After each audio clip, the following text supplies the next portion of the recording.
안녕하세요. 강남역 1분 출구 1분 거리 김종률 아카데미 원장 김종률입니다. 이번 시간에는 여러분들이 2024년 투자를 준비하면서 반드시 경매를 공부하시라 하는 이야기를 드리겠습니다. 제가 지금 드린 영상은 그 전에 찍었던 영상 있죠. 지금은 이런 걸 사야 돈이 된다. 요거에 대한 어떤 부가적인 이야기다라고 생각해 주시면 좋겠습니다. 2023년인 지금 이 경매 시장 분위기가 2011년도와 닮았다라는 말을 많이 합니다. 맞아요. 예, 경매 건수라든지 금리라든지 이런 것이 많이 닮았죠. 그죠? 뭐가 닮았다고요? 경매 건수라든지 그 다음에 금리, 대출금리 이런 것이 많이 닮아있기 때문에 이렇게 이야기를 합니다. 과연 그럴까요? 저는 그렇게 생각하지 않습니다. 지금 2024년을 내다보는 지금은 이때보다 더 안 좋다라고 하는 것이 제 생각입니다. 왜 그러냐? 자, 우선 2011년도를 봅시다. 2011년 경매다. 그러면 이거 대출, 이런 물건들 대출을 언제 받은 거겠어요? 대출은 최소 2009년이라든지, 그죠? 또는 뭐 한 5년 묵힌 거다 하면 2006년 요 사이 대출일 거란 말이에요. 그죠? 2009년 앞에서 죄송합니다만 알아볼 수 있겠죠. 그죠? 2006년에서 2009년 사이에 대출한 것들이 빚을 안 갚으면서 경매 넘은 것들이 되게 많아요. 그럼 이때는 어떻습니까? 이때는 금리가 높았죠. 그죠? 그러니까 2006년, 2009년 요때는 금리가 좀 높았어요. 오히려 요때가 금리가 좀 더 낮았죠. 그러니까 2006년부터 9년 넘어가면서 점점 금리가 떨어지다가 2011년도에는 좀 더 글로벌 금융위기라든지 이런 것을 겪긴 했지만 어쨌든 금리 수준은 그 전보다 낮은 상태였단 말이에요. 근데 지금 것은 어찌 되느냐? 다시 2024년 경매권으로 해볼까요? 그럼 이런 것들은 대출을 언제 받은 겁니까? 2020년쯤에 받은 것들이거든. 그죠? 2020년, 2022년 요때 대출 받은 것들하고. 그게 뭐가 문제냐면 요때는 금리가 엄청 낮았죠. 그런데 지금은 금리가 높죠. 맞죠? 그러니까 상가 경매가 엄청 많이 나오게 될 것 같습니다. 실제로 연구반 강의 때도 이야기 자주 했던 사례지만 125개, 이런 사례 워낙 많아가지고 굳이 제가 설명 안 드려도 아실 것 같은데 125개 신사동에 그 건물을 산 어느 회사 사장님이 있습니다. 대출이 이 중에 100억이고요. 100억 대출을 받고 자기 돈 25억에다가 취득록세 다음에 한 30억 들었겠다. 그죠? 복비까지. 그런데 이 100억에 대한 이자가 얼마를 나가느냐? 요때 이자가 2천만 원 정도 나갔거든요.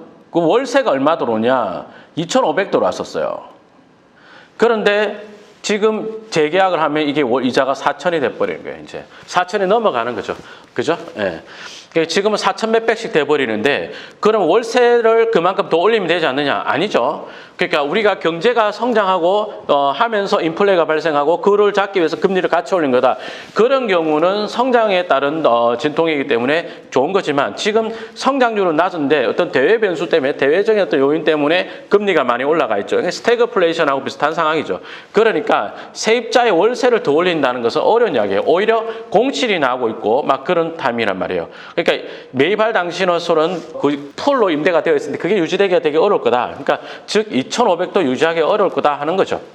그리고 또 국민은행 센터장님하고 한번 점심을 한 일이 있었는데 전화 받고 이러다가 이런저런 이야기를 하는데 선정능력 쪽에 계신 어떤 어르신의 이야기였는데요. 재산이 한 100억 정도 되는데 돈이 없어 걱정이다 하는 분이었었어요. 그러니까 얼핏 생각하면 100억이나 있는데 뭐가 돈이 없냐 이런 생각이 들 건데 그분이 갖고 있는 게 집 하나 그다음에 선정능력 쪽에 빌딩 하나 이렇게 갖고 있었는데 그 빌딩의 담보대출 이자가 이제 그 대출을 연장하다 보니까 2배로 올라버리는 거예요. 그러니까 월세를 받아서 이자 내는 게 아니라 월세를 받아서 자기 돈 또 1,100백을 보태야 되는 거예요. 이것도 마찬가지잖아요. 요것도 자기 돈 1,500을 보태야 이자 낼 수 있게 됐죠. 그죠? 그러니까 경기가 나빠진다 이러면 어떤 제조 공장들이 경매에 나온다든지 이런 게 되게 많을 건데 지금은 금리가 낮을 때 풀로 대출받은 사람들, 이 사람들의 그 부동산들이 퇴로가 없는 거예요. 엑시트가 없어요. 그러다 보니까 어쩔 수 없이 경매로 나오는 것들이 되게 많이 있거든요.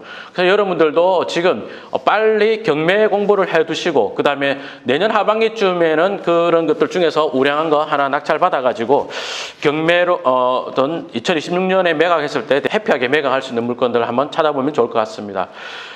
제가 이 경매 물건을 보고 정말 깜짝 놀랐거든요. 서초구 서초동 8층에 통영빌딩이라는 게 경매가 나왔는데 이 보면은 야 어떻게 이게 경매 나왔을까? 물론 등기부 등본 안 봐가지고 채무가 얼마나 있는지는 잘 몰라요.